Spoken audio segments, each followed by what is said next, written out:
Hello and welcome back to the Fairbanks Year-Round Podcast with your host, Blake Schreckice. This is a podcast about things, Fairbanks things to be exact. As you may notice, once again, Alone had a last-minute cancellation, which is totally no problem because I always have something to say. And so on the drive in, something that has hit the real estate market currently is, you may or may not have heard of, is a pretty big lawsuit about how commissions are being paid. So this could possibly, we're going to see how things turn out, this could possibly be a pretty big upset for the way real estate is ran in the U.S. So if you don't know what it generally looks like, we do not have fixed commissions. Commissions are always negotiable. I always want to make that very clear. But in the past, if you want to sell your house, you generally were looking around 6%.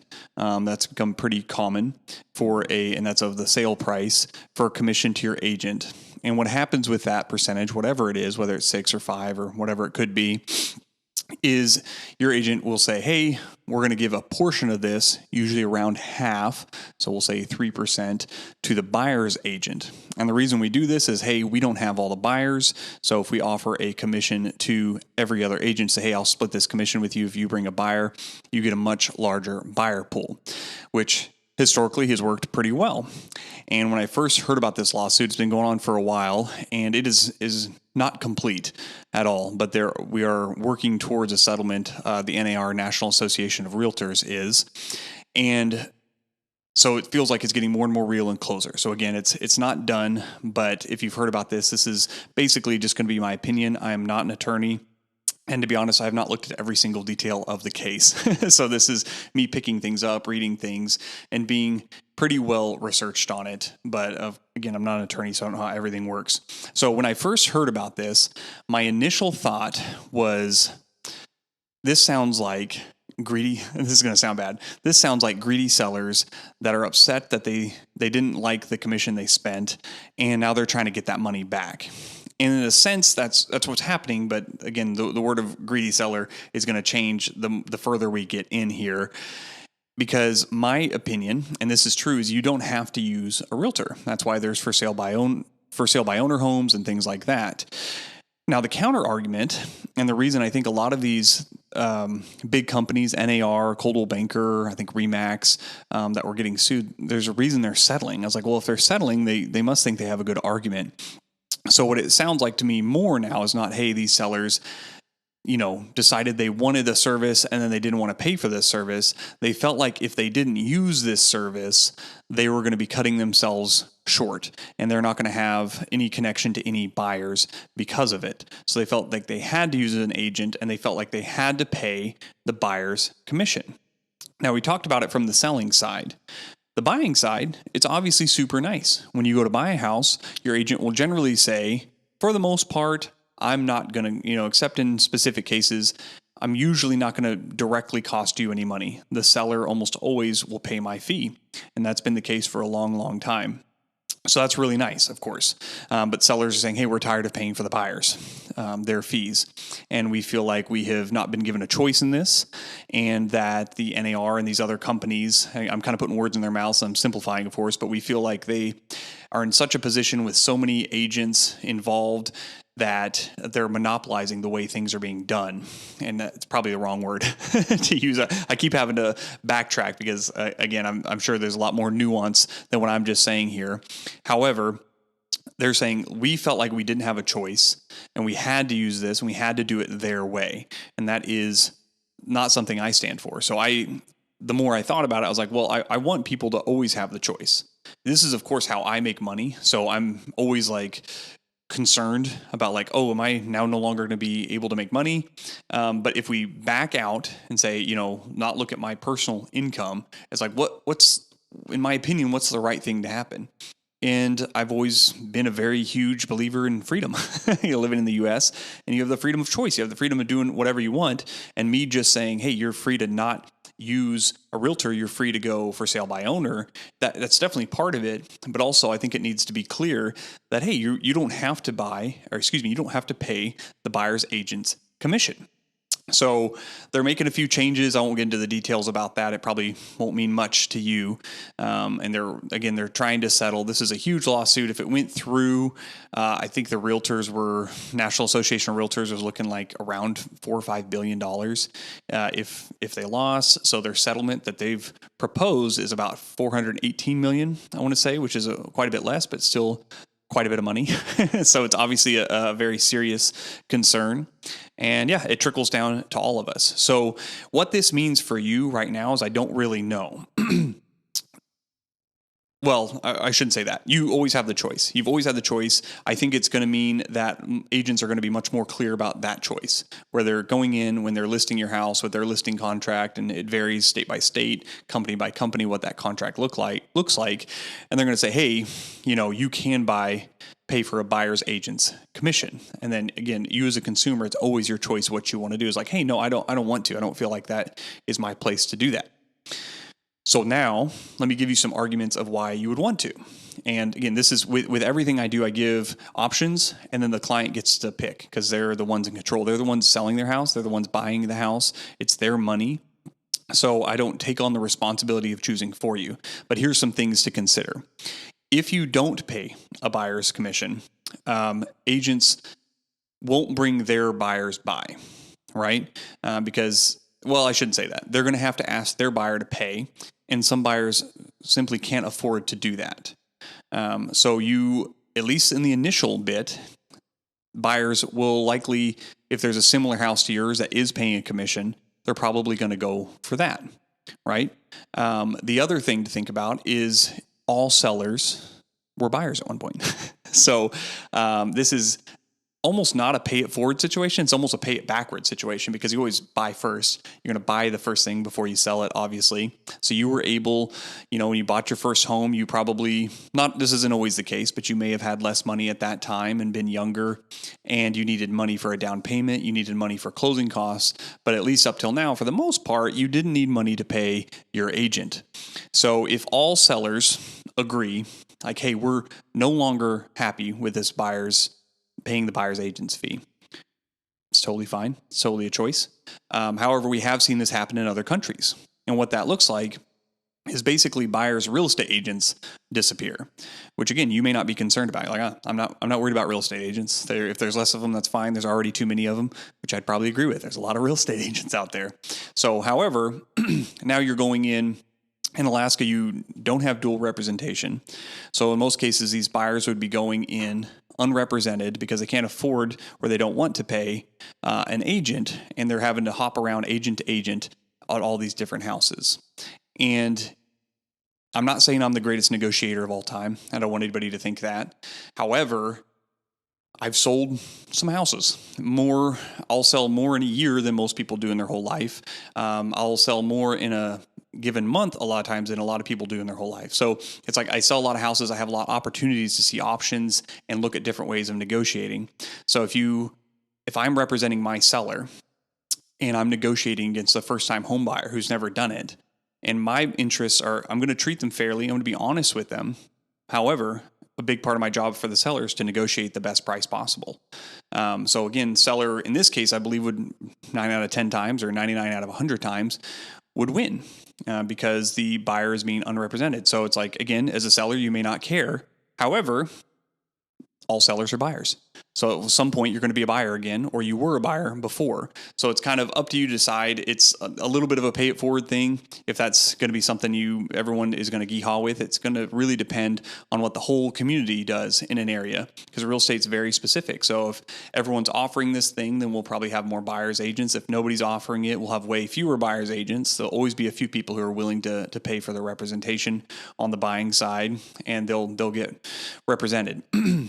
The other downside is if you're a buyer, seeing a bunch of houses in America is pretty seamless on the buyer side, usually. If you wanted to see 4 houses and they're listed by 4 different agents, because we have this co-brokerage agreement where we're paying splits to other companies, it's not just in our company. I can say, hey, if you see a RE/MAX sign, even though I'm with the Summit Realty Group, I can go show you that house. I can show you from Madden, and vice versa. They can show our houses. So that's really great. You think, well, how's that going to change? Well, if you don't have a buyer's agent, you now are unrepresented, as a buyer, and you're having to go to each listing agent and set up a showing for them. So when I used to sell down south, I had a client that came, and I keep telling this story and I wish I could remember the country, but they don't have buyer's agents. They don't do co-brokerage, very similar to what maybe could happen here. And she was like shocked when I showed her 4 houses in like an hour and a half or 2 hours or whatever. It was pretty quick. And she's like, that doesn't have your sign. I was like, no, yeah, we all work together. And she's like, oh, this is incredible. It would take me like 2 days or more to see the houses because I had to work on their schedule. I had to contact 4 different agents. Those agents were not interested in, like a buyer's agent now. I'm not selling you houses. I'm there to do more than open doors. I'm there to guide you through a whole process, but really I'm there to help you find the house that you love. Whereas if you have a listing agent and that's all they're doing is representing that house and you walk out the door, it's no commission for them. So they're going to be, I believe, the money leads me to believe that you're going to see more pushy agents because they want you to buy their house. Here's all the reasons that you would want to buy our house. Is that going to make a big difference overall? Maybe not. If you like the house or you don't like the house, maybe they won't sway you. It may not matter. But again, your timing, the amount of pressure, I think possibly could go up. I try to be very low pressure. I'm in a sales role, but again, it's not really for me to say what you love. I'm here to show you the places, or if I'm on the listing side, I'm here to tell you, hey, here's what I expect the house to sell for. Here's how we're going to market it, things like that. I'm not trying to push anybody to do something they don't want to do, but I'm not every agent. And I think there's a pretty good chance that there's going to be some out there that may get a little pushier with it. So again, this is all my opinion on it. What I do want is I want people to have more opportunity of choice of how they want to sell their house. I want the best outcomes for buyers and sellers, but it's hard to know. And that's my number one fear is that we get to a spot that people aren't as happy as they think they will be. So maybe they're paying a lower commission on the selling side, but again, they're being unrepresented on the buy side and they're having to pay a higher price because of that. They don't have the negotiation acumen of who they're going against. Or if you're paying for your own buyer's agent, your cost goes up on that side. So there's a lot of things at play. But what that leads me into, and this is, again, just more of a discussion. I don't know which way it's going to go. Again, it really depends on the public. So these being able to not pay a buyer's commission, that's always been the case. You've never had to. The problem was a misunderstanding, and they're arguing that was propagated by like the National Realtor Association, everything, is that you had to pay the buyer's agent commission. You've never had to. So really not much has changed, except we want to be very clear that you don't have to. So that's good. So now I want to talk about uncertainty. And this is going to be a much broader subject because this brings a huge shakeup. It could, where right now we're all, we've been following along with this lawsuit and it seems like it's getting more and more serious. And this has been like a big step in where like, oh, things are really going to be changing. So a lot of agents are concerned. And you may not be, you're not in this every day and that's totally fine. But there is going to be a day where something like this maybe happens to your work field or your family life or something where there's a big shift in how what you're used to doing is no longer the way you're going to keep doing it. Or maybe and again, in this case, it's like, I don't even know if things are going to change. It could be very, very similar. Maybe a few details change in my sales career, or maybe the whole thing gets upset and it totally changes my trajectory for the rest of my real estate career. I don't really know. But you're going to also come into these times of uncertainty. And I found myself getting stressed and getting scared and thinking of all the worst case scenarios. And that is not helpful. So I wanted to kind of bring this up where you have to reset yourself sometimes, where you're looking at it like, hey, these, again, I hope for the best. I hope for the best. I hope these changes make the real estate market better and how people buy and sell real estate better. And what the things that I'm talking about, these are just me giving conjecture. I don't know what the future is going to look like. So I'm thinking, hey, this is the way things could domino effect, or it could go like a totally different direction that is way better for agents and consumers, or maybe just the consumers or whatever it is. But I want the process to be better. That's my whole goal, is every time I have clients come in here or customers that I want to become clients, I'm trying to make it as smooth a process as possible. So maybe this will open doors for an even better process for me, right? Also, I can't control the future. So whatever happens is going to happen. And no matter how much I stress and worry about it, it's still not going to change that. My wife may disagree. She feels like a lot of things that she worries about that don't happen, she feels like it's because she worried about them that they didn't happen. But I don't know if we're looking at causation or correlation there. So if you come against something like this, know that, hey, worrying about it's not going to help. I also know that me telling you to stop worrying about it is not super helpful either, because it just plays on your mind. But if this is you are what you focus on. So if you keep focusing on the thing that worries you, you're just going to spiral down and worry more and more and more. So you do need to move your focus. Instead of looking at the negative, like, hey, I'm going to stop worrying about this, you need to move your focus to something that you want your life to be about. Do you want your life to be about worry and stress? Then keep focusing on it. But if not, we need to shift our focus. Also, this has given me like a second, not a second, but a good push of like just a wake up call of like, hey, maybe I need to restructure how my business is being ran. I deal mostly with buyers. I'm mostly a buyer's agent, just to be honest with you. Previously, I did a bunch of listings, and listings are houses for sale, obviously, are something that historically has been a more stable income for most agents. Buyers can be a lot easier because buyers generally love you throughout the process. Listings and sellers can be a little bit more confrontational sometimes because you do have to, get price reductions or do things like that. Again, I see us all as a team, and I don't want any confrontation, but it's just a little bit different of a relationship, especially, again, when you can tell a buyer, hey, you're probably not going to pay me anything, or you're going to tell a seller, hey, you're going to pay me a pretty good percentage of your profits there. So again, the relationship's a lot different. So anyways, looking at restructuring my business, so there's a positive right there. It's like, hey, maybe I needed this to happen to be able to look at things differently from a different angle. And what really comes of uncertainty, and Warren Buffett has a line that I like, is basically when everybody's scared is when you should be bullish, and when everybody's bullish, you should be meek. Or, I'm mixing up all the words. But, in times of uncertainty is when people get scared and they don't do anything, and they sell at the low points and they buy at the high points. Exactly opposite of what you want if you're doing stock exchange, I guess. So when people are uncertain like this, and I feel it myself, where I'm feeling this fear, like, hey, what's going to happen in the future? I just think to myself, what are the opportunities that are going to come up that is going to help me in the future? And I'm not just talking about money. It could be, who knows what it's going to be. So I'm keeping my eyes out. I'm restructuring my business plan to fit into what I think the future is going to be. And I'm lean. I'm a single agent. I don't have a big team under me. I don't own 16 brokerages. I'm not like global or anything like that. So being able to pivot really fast is one of the great strengths that we have as individuals. So being open to pivoting and changing things is where it's at. And again, worrying's not going to help. So let's plan for the positive and see what comes of it, basically. So hope that's helpful. I know it's a bunch about real estate, but I think you can apply that to any uncertainties in any job market. And there's a lot of them going around. I feel like our economic situation has been ever since COVID started, people started questioning that. I remember I had an agent in my office, not this office here, a different office I worked at, who once COVID kind of got serious, she went and got herself a job. And she was a full-time agent. She was making good money, but she thought, hey, it's all going downhill.